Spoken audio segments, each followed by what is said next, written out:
नमस्कार। भाग्योदय विचार प्रवाह श्रृंखला की 212वीं कड़ी में आपका स्वागत, अभिनंदन। इस साप्ताहिक चर्चा में हम विषय लेते हैं ज्वलंत मुद्दे, लेकिन इस बीच गुरु भाइयों के अनुरोध पर कुछ अनुभव हमने साझा किए गायत्री परिवार देव संस्कृति विश्वविद्यालय के बारे में, और आगे जो सेवा हुई उस पर भी करूँगा। आज विश्वविद्यालय की चर्चा का समापन जो 212वीं कड़ी है, आज रविवार 16 जून की, इसमें करता हूँ। विश्वविद्यालय की सेवा के सार रूप में हमें जो ज्ञान मिला,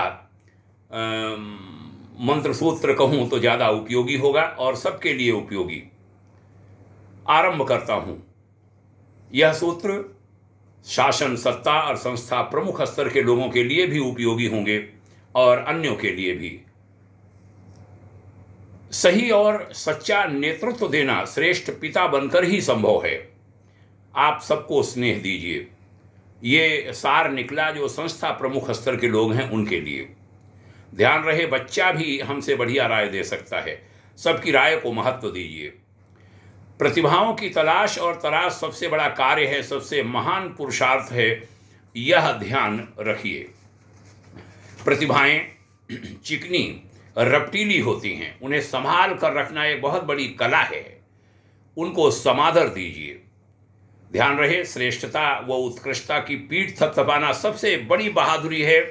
सहयोगी के अच्छे कार्य के प्रति निज प्रसन्नता का एहसास उसे अवश्य कराइए। अपने कार्यकर्ता की प्रशंसा पीठ पीछे और सुधार आलोचना सामने से कीजिए। कृपया इसमें गलती मत कीजिए। कठोर सुझाव के आने पर उखड़िए मत, ध्यान से सुनकर उसका अनुशीलन कीजिए। सहयोगी की शिकायत आने पर उसके बारे में तुरंत धारणा मत बनाइए, वह झूठ भी हो सकती है। धारणा निर्माण है तो स्वयं पर ही निर्भर रहिए, दूसरों पर नहीं। ऐसे आत्मनिर्भर व्यक्ति ही विश्व में सफल रहे हैं। शिकायत से संबंधित सभी पक्षों को साथ बिठाना सीखिए। निश्चित जानिए शिकायतें कम आने लगेंगी, सकारात्मकता बढ़ जाएगी। इंटेलिजेंस जरूरी है, लेकिन सही सूचना देने वाले बहुत कम मिलते हैं, यह जरूर समझिए। गोपनीयता आवश्यक, लेकिन असंवाद खतरनाक, इसे अवश्य स्वीकारिए। हर काम हाथ में मत ले लीजिए। महत्वपूर्ण कार्यक्रमों पर फोकस कीजिए। जो सिद्धांत तय कीजिए उनका पालन कराइए। बस संस्था हित, देश हित और उद्देश्य हित प्रधान रहें, निजी हित नहीं। कोई निश्चय हो जाए तो उसे हर संभव पूरा अवश्य कराइए। बार बार बदलाव उचित नहीं।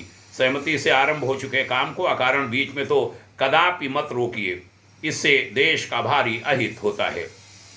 ऊंचा पद पाएं तो हृदय और सोच को भी ऊंचा ही बनाइए। चिंता का विषय है कि हमारे देश में छोटे मन वाले बड़े लोगों की संख्या बड़ी तेजी से बढ़ती जा रही है। हर क्षेत्र में इसे रोका जाए। बड़े पद पर पहुंचकर मेरा तेरा की नीति को कतई न स्वीकारिए। पुरस्कार व दंड दोनों में समान नीति अपनाइए। विश्वास कीजिए, दंड भी जरूरी होता है। निज सम्मान बढ़ने के साथ साथ उसके पाचन की क्षमता को अवश्य बढ़ाइए। तथ्यों और आंकड़ों की सही चर्चा ही विभिन्न अवसरों पर करने का स्वभाव बनाइए। असत्य वक्तव्यों से पूरी तरह बचिए।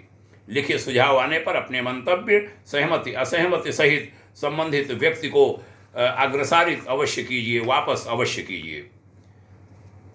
इसी क्रम में बात आगे बढ़ाता हूँ। जो ये अनुभव सार है मेरा कि सत्य का साथ देने में सदैव अग्रणी रहने का व्रत लें। मैं ये बात साधकों, प्रबंधक स्तर के लोगों से कहूँगा। सत्य का साथ यानी ईश्वर का साथ। तालाब नहीं, सागर बने। पंथ से जुड़ने की बजाय सत्य सनातन से हमारा जुड़ाव हो। श्रद्धा और अंधभक्ति पृथक पृथक हैं। अंधभक्ति को अपने जीवन में कभी मत आने दीजिए। जीवन का हिस्सा कभी मत बनाइए। निर्भीकता को जीवन का अभिन्न अंग बनाए। महाकाल के वीरभद्र बने। वीरता भद्रता से युक्त हो और भद्रता डरपोक तथा कायर न हो, अर्थात वह वीरता से परिपूर्ण हो, इसका सदैव ध्यान रखिए। निराशा के लिए जीवन में कोई स्थान मत छोड़िए। इस बहुमूल्य जीवन संपदा को चिर नवीन आशाओं की रक्त बूंदों से सदैव सिंचित करते रहिए। जीवन मूल्य वेश कीमती हीरे मोतियों के समान मूल्यवान हैं। सुर दुर्लभ जीवन का अवमूल्यन कदापि न होने दें। दूसरों का सम्मान हमारे जैसा ही है, इसका ध्यान रखिए। ध्यान रहे, उत्साही सहयोगी को अनुत्साहित करने से बड़ा कोई पाप नहीं होता। सहयोगी को आजमाइए जरूर, परंतु आजमाए हुए साथी को बार बार आजमाना ठीक बात नहीं। ये मैं बड़े लोगों से कहता हूँ, शासन सत्ता चलाने वाले और संस्थाएं चलाने वाले लोगों से। संवाद की कीमत को समझिए, कम्युनिकेशन पर आपका समुचित ध्यान हो, प्राप्त पत्रों का उत्तर निश्चित रूप से देने का वातावरण बनाइए, सम्मुख आए काम और बात का यथाशीघ्र निस्तारण कीजिए, वरिष्ठों से मिले काम को संपन्न करके उन्हें सूचित अवश्य कीजिए। मैं यह सहयोगी स्तर के लोगों से कहता हूँ।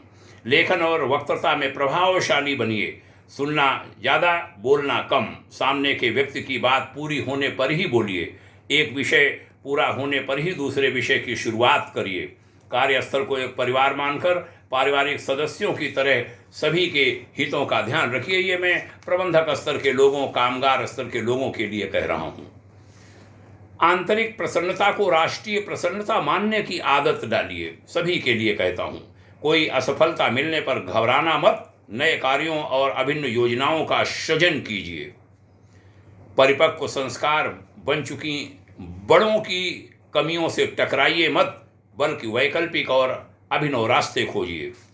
और अंतिम बात कहूँगा, अनुभव बहुत हैं, लेकिन ये सार हमने निकाला है कि दुष्प्रवृत्ति उन्मूलन के बिना सत्प्रवृत्ति उन्मूलन छलनी में दूध दूहने के समान है। सदा याद रखिए। बहुत धन्यवाद, आपने सुना। विचार अच्छे लगे अन्यों में भी साझा कीजिए। हमने इन कुछ बातों को अन्य ढेरों सूत्रों के साथ एक पॉकेट बुक के रूप में प्रकाशित किया है, जिसका नाम है समग्र व्यक्तित्व निर्माण एवं सफल जीवन के 108 महत्वपूर्ण सूत्र। उसमें ये बिंदु मिल जाएंगे। उसमें अन्य विभिन्न वर्गों के लिए बिंदु हैं। ये विचार बहुत शक्तिशाली होते हैं, बहुत ताकतवर बना देते हैं व्यक्ति को। इनका लाभ उठाएं।